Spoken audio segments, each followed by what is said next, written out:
Good morning, everyone, and welcome to our webinar. Again, this is Courtney, the Marketing Coordinator here at AIM. Today's webinar will be recorded and later posted on our website. This does mean that all attendees will be automatically muted so that we can get a quality recording. If you do have any questions, go ahead and put them into the chat box, and we'll have one of our marketers reach out to you individually after the webinar to answer them. If we do have time to answer them throughout the webinar, we'll try and get to all of them, but it just may not be possible. So our next webinar is on February 1st, next Wednesday at 9 a.m. It'll be also presented by Mike, and he'll be going over the claims process for Mutual of Omaha. So with that, I'll hand it over to Mike so we can get started. Go ahead and take it away.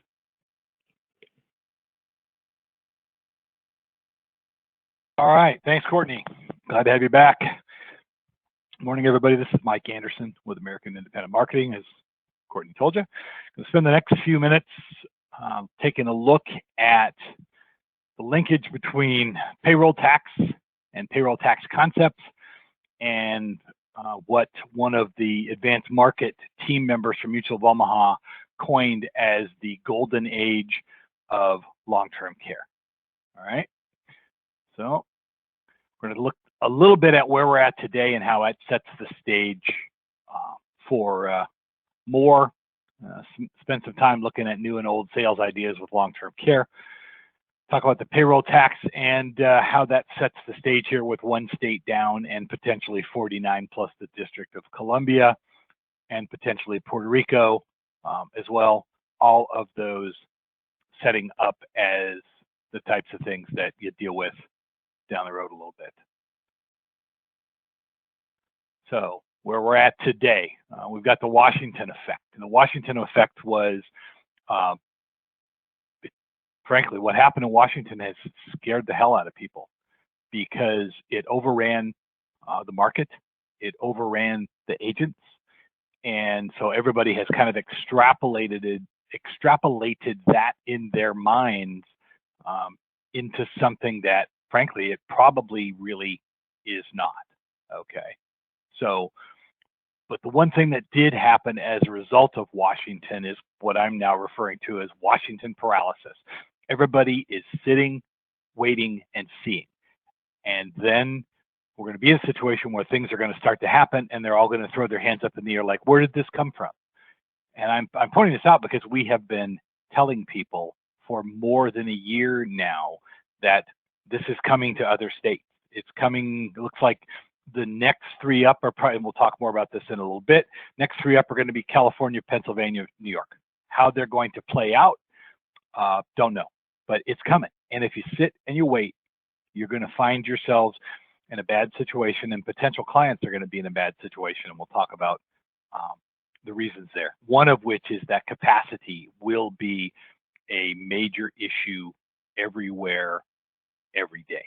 Okay, just plain and simple. And as sort of a quick note, all right, for the folks that are on this call that are from Washington or are aware of what happened in Washington, okay, this will calm everybody's fears and stop all the rumor mongering and such. There is no expectation that any legislation tied to the Washington Cares initiative is going to make it to the floor of the legislature in Olympia, Washington this year. The legislature is controlled by the Democrats. They're the ones who brought the initial idea forward. They're the ones who control it and eliminate or make it impossible for competing bills and bills that want to do this, that, and the other thing to make any of those things happen. Okay, so the important thing with Washington paralysis, can't stress this enough, is if you're going to sit back and wait for something to happen in your state, you're going to get burned. And one of the reasons you're going to get burned is because there is some experimentation in this phase too, specifically with New York and Pennsylvania. We've seen the skeleton legislative models that popped up towards the end of last year. They are looking at a model that would not allow any time to, I'm going to call it chase an exemption. That means that if they pass the bill in 2023 and you didn't have long-term care, this is the language in the bill now. If you pass the bill in 2023 and you didn't have long-term care at the end of 2022, you're hosed. Clients can't get an exemption, okay? And we have been talking about this conceptually for some time and seeing agents basically do nothing but throw their hands up in the air. So you got to decide whether you're going to get in or you're going to get out, because if you wait, you're automatically going to be out, is the way that this is going to go. So let's take a look and see what we have got queuing up next. Get this nice fancy map. All right, green is Washington, green means go, that's all done, okay? The states that you see here in kind of depends on the coloring for your monitor, kind of a harvest gold, if you will. The states that are in this color here, these are the ones that there is something going on right now.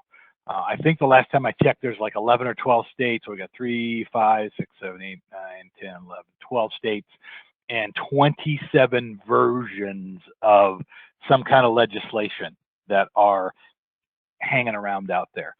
The thing to remember with all of this, and we'll talk about Pennsylvania, New York, California here in a sec, the thing to remember with all of this is Washington accidentally discovered the real solution, despite all the blabber on the part of the Washington Cares folks and the ads that are beyond deceptive about it. Because what they found out is the threat and this tax situation led them to not the perfect solution, but a far better solution than they envisioned, and that is that 500,000 people were took it upon themselves to move into what I call the private insurance lane. Okay, so that was a far better outcome than having maybe 70,000, which were the projections, having 70,000 by private long-term care and the rest be in that plan, because the plan is a disaster. It's absolutely a disaster, and despite their bluster and, hey, it's going to do this and it's going to do that, it doesn't work. And one of the big flaws in how they are talking now about it is the section in all traditional long-term care plans that basically talks about non-duplication of benefits. And because what Washington has is not an insurance program, but is considered a state program, the Washington plan won't pay until the private insurance is tapped out. It can't be used as a way to pay the deductible and some of these other kinds of things. It would require that these carriers change. They would have to petition to and change existing policies to make that work, and that isn't gonna it's not gonna fly. Okay, so anyway, here's what we got coming up next. Particular attention should be paid to California, New York, and Pennsylvania, and we're going to talk about that now. Okay, so California, they put together a committee which did an extraordinary job of pulling together information, and that committee at the end of 2022 made available to the legislature as a whole options, a series of options, 5 in total, 5 different ways to go about doing what they felt like they were tasked to do. Okay, I'm trying to pull up my detailed information here so I can talk about this. So the final draft, it was called a feasibility report, is what they did, and they made it available to the task force for this. Some generalized stuff that we know. Looks like the benefits are going to be portable, which is different than Washington, despite what WaCares is saying. Eligibility is going to be 2 of 6 ADLs instead of 3, like you have in Washington. Family caregivers would be eligible with some sort of training, verification of training. The benefits are going to be reimbursement, and then they're going to be based on that the growth potential thing is going to be based on CPI. Okay, so you at least have something that you can hold on to there. Okay, we talked about Washington a little bit, just kind of a quick look.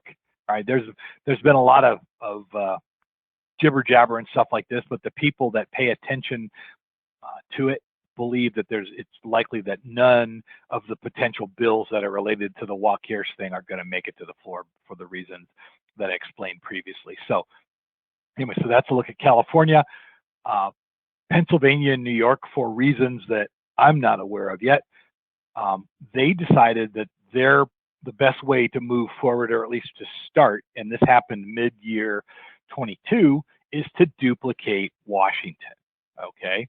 And they duplicated Washington with one exception. And that exception, as I talked about a minute ago, states that if they pass the bill in 23 and you don't already have long-term care prior to 23, you're not going to be able to be exempt. Okay, so that doesn't set the stage for anything really good to happen as far as a small number of policyholders in both of those states, some agents with that. So given the glacial pace with which legislation moves, and we told people this last year and really nothing happened.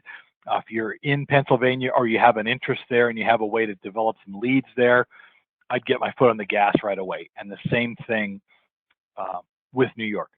That the draft legislation, we kind of gave you the framework of that. What the legislation is going to look like when it actually comes out the other end, who knows? But that's where they're at now. And we're kind of categorizing this group as on deck now. And these seem to be the three most likely states to get something going in the relatively near future. If Pennsylvania and New York got something going this year, it could potentially take place mid-year, but more than likely, depending on some really detailed legislative nerd stuff, it's going to take place and be in place down the road. Okay. So take a look at the next bunch. All right. Because the prevailing wisdom now seems to be that there's more than one way to solve this problem. And so you have a handful of states that are looking at tax incentives. All right. You got another handful of states that are looking at regulating the rates to try to solve this. And then you have a small group here. This is based on the current numbers. A small group here that are potentially talking about new products. Okay. So, and we say when we talk about tax incentives and stuff, you're talking about tax credits from $250 up to $2,000, potentially percentages in the 15 to 20% range. Massachusetts getting pretty aggressive with no cap and a 20% floor on it. Minnesota is lower than most with a $250 allowance. No percentages, but there is the possibility that that can change going forward. These are all, as I said, just frameworks for this, okay? So the one thing that those of us that have been in the long-term care market for a long time know, because there are states that have tax credits, including New York, and they also had a partnership plan that was probably the best available out there, still didn't really make that much of a dent, is that tax credits aren't going to drive the solution that they're really looking for, which is to get a lot of people, when I say a lot of people, 5, 6, 800,000, maybe 1 million people into the private long-term care lane, okay? The stuff that you're seeing here with regard to tax incentives, okay, that's not going to drive that the way that they want to drive that, okay? A new policy structure probably not going to drive that way as well, and it does require the carriers to basically have two different product types, the conventional and then the branch off that they're going to use for, you know, all of these other states as they work their way through. It could conceivably end up gravitating carrier X into a whole new zone, but that costs a lot of money for very much of an unproven product. And the carriers are fairly comfortable with where they're at and the fact that the products that they've got now are proven. But again, you get into capacity situations here that you really don't want to spend time with. So, all right. So long-term care conversation, just overall, the other solutions that are out there for agents. Okay, you've got traditional, you've got combo solutions with hybrids and such, and there are dozens and dozens of those out there. Okay, we're going to probably bolster our lineup on the hybrid side a little bit. There's no way to bolster it on the individual side. We do have good worksite opportunities as well. Really comes down to this situation right here, the problem with leads. Okay, the problem with leads is that if you're waiting for folks to come to you, if you will, through a conventional lead structure, you're getting people that are either on the way to the doctor or they just came from the doctor. They are not the kind of healthy folks that you want to have by any stretch of the imagination. Okay, so the best thing that you can do, because people know who you are, they know what you do. Okay, the best thing you can do is start having conversations with people that you already know. Make a copy of an article that is in one of the papers or that you found online in your searching that's specific to your state. Make that available. Send it out to folks electronically and get them to understand that this is not something that you dreamt up. It in fact is there. It in fact is going to take place. And you're trying to get them to understand, here's the framework. And the reality is if what Pennsylvania and New York put in place, if that works, and they do it knowing that they're going to ice people out from the opportunity to buy long-term care and get exempt, like what happened in Washington, other states are going to try that because it's monkey see, monkey do. It doesn't appear right now that they understand the benefit of having so many people moving more or less of their own volition, moving over into the private insurance lane. And that's truly where you end up in this situation where we get to the golden age of long-term care. So this is where we're at right now based on the map that you just saw. All right, as I said before, capacity is going to be an issue. It doesn't matter what state it is. It's not going to matter how many different carriers you have available, okay? Because they're all going to take, I was having a conversation with a Washington agent, I'll get back to that in a second, but the carriers all have an idea of how little or how much they want to have, okay? And what happens here that people lose sight of is that underwriting is a piece of this opportunity here. And that is the funnel where everything slows down. That is the funnel where everything bogs down. It's worth noting, and I've mentioned before, agents sitting and waiting and procrastinating. It's worth noting that the licensing departments of these states also get overrun because agents who didn't listen and then all of a sudden find out, oh, I'm in the state next to Pennsylvania and Pennsylvania is going crazy. I should get a non-res license in Pennsylvania. Okay, well, they're already behind the curve with that. And that's what we keep telling agents not to do. We're encouraging agents to get on the phone, talk to people that they know, talk to people that those people know, and get this forward motion and this movement started. But as you look at the numbers here, and I did this yesterday based on the ranking of these states that were on our map, the ranking of those states in the national list, if you want to call it that, of most populous to farther down. California number 1, Pennsylvania number 5, and New York number 4. Now I'm pointing this out because as we talked about before, and those of you that have been on our webinars, you remember this, the Washington situation shut down in basically 2 months. It was the middle of June after really getting going in the middle of April. By the middle of June, the traditional carriers were, for all intents and purposes, out of the market. It was about another 3 weeks, and most of the hybrid carriers were also out of the market. Okay, and I'm pointing this out because Washington isn't even in the top 10 population-wise, but Pennsylvania, New York, Illinois, Georgia, North Carolina, Michigan, all are in the top 10, and all are presumed, based on activity or other information. They are all presumed as being looking at this and considering what their different options are, okay?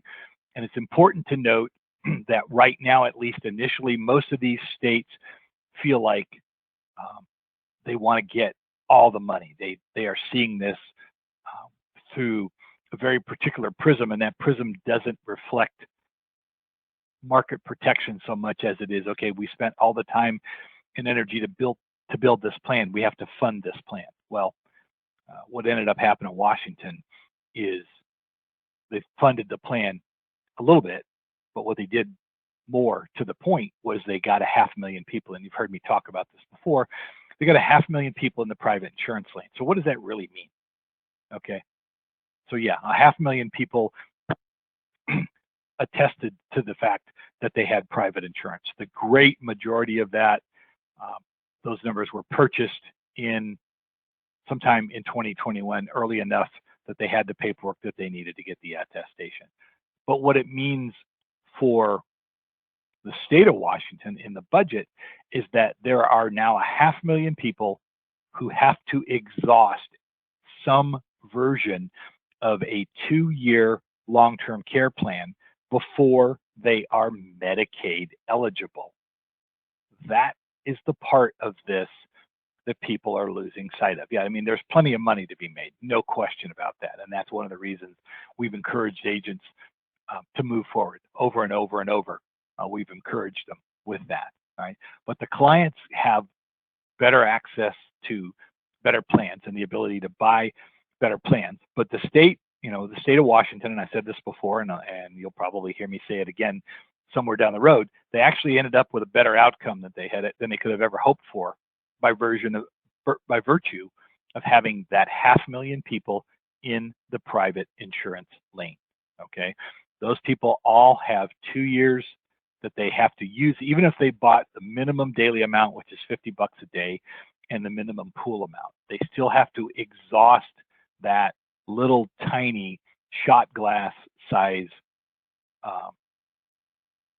cup, if you want to call it that glass of insurance benefits. That has to be exhausted before they can go to Medicaid. So they accidentally ended up with an outcome that is going to be very beneficial for that state.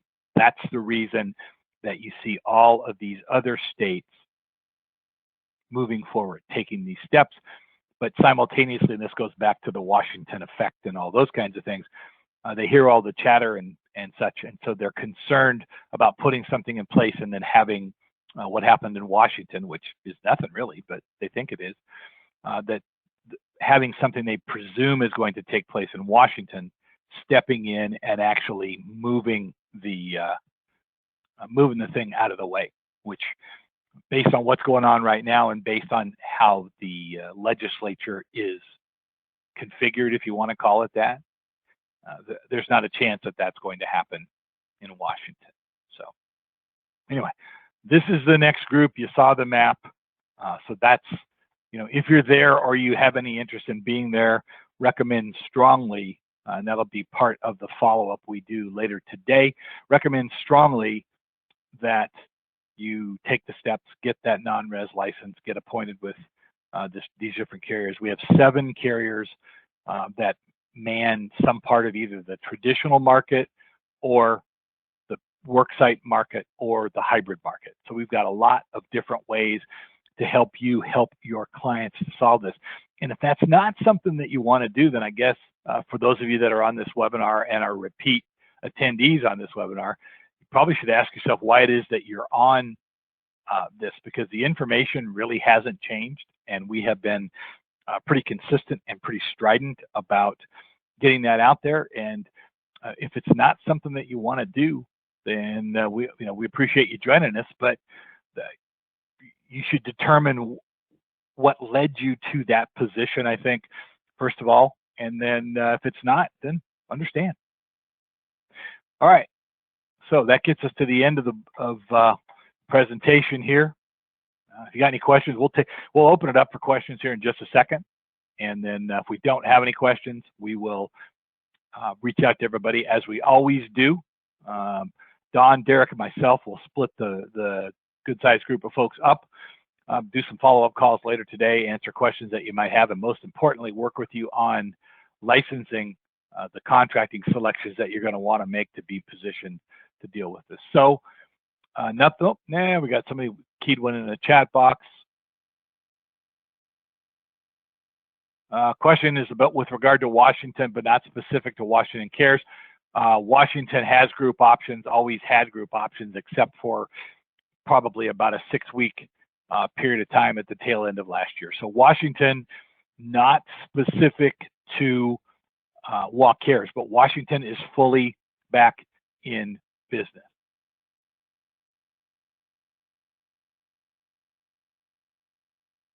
Other question, if they didn't get coverage prior to 2023, they could not be exempt. Okay, we're talking specifically Washington. Listen closely, and I'll tell you that. I'll repeat it for you one more time. If you didn't have a policy in your hand by October 31st of 2021, you are not eligible to be exempt. Okay, period. All right, so there's no buying it now and getting exempt. If they didn't have it in their hot little hands by the end of October of 2021, there isn't any way that they would qualify for an exemption. There were trailing deadlines with regard to filing the exemption paperwork, but they had to have the coverage by the end of October. Okay, Texas was not on the list. Minimum face amounts, that stuff's all been covered before. It comes down to what the minimum that the state of Washington DOI has required. That'll be the case in the other states as well. So, all right, wait here because people are keying these questions in. We can handle it this way. We did see a question about not seeing Texas. Well, Texas is a red state, probably going to take them a little while to come around. And some of the other red states, and you see a pretty clear red-blue, it seems like, breakdown with this initial group, which totals up to be less than 25% of the total states. As there is more success with this, and as the budget hawks pay more and more attention, you will probably see the red hat states, if you want to call them that. You're going to see them come around simply because the exposure, the financial exposure for the state is too high to not get involved with this. Worth noting that Washington came up with a real, I'm going to call it real wishy-washy definition of what long-term care was for their program that was different than what was going on with regard to the DOI. All of these states operate under the NAIC criteria, and the NAIC for criteria for traditional long-term care basically comes down to a $50 a day benefit and a minimum of, I think the minimum is $50,000 pool of money. So there's the possibility that carriers could file differently in other states. We're not going to know that until it gets a little bit closer. So, all right, any other questions that folks have out there? Okay, it's important to note because we keep getting the Washington questions. Washington's closed. It's over. There's nothing that can be done today. There's nothing that can be done that wasn't done in the summer of 2021 that would allow a Washington resident to be exempt from the payroll tax, okay? Period, end of sentence, okay? So consider Washington to be closed. It's time to move on. The only thing potentially that could happen, and there's no mention of this now, but it wouldn't be surprising. The only thing that potentially could happen 3-4 years down the road is Washington to have a phase 2, period, okay? But I would not sit around and wait for that to happen as opposed to taking advantage of other opportunities that exist out there, okay? So yes, if they didn't have coverage prior to 2021, October of 2021 in Washington, they could not be exempt. So with that, I'm closing the book with Washington. Any other questions? The payroll tax in Washington is 0.058. So if you're making $100 grand a year, it's going to cost you $580 per year for the tax. Okay, that's the model that New York and Pennsylvania copied as a starting point. That does not mean that that is where they will end up. So, all right, any other questions not with regard to Washington? The book is closed on Washington. Okay, no other questions. As I noted, the marketing team will be reaching out to everybody later today with follow-up, talking about contracting and that types of things. Next week's webinar on the 1st, also Wednesday, is going to be, that'll be me on there with the Director of Claims for Mutual of Omaha, and that'll be on Mutual of Omaha's claims process. That is one that, as your client base gets older and older, that you want to have a really good handle on. So anyway, going to go ahead and let that go. This time we do appreciate everybody making their time available. We will be following up, and have a great day, everybody. Bye now.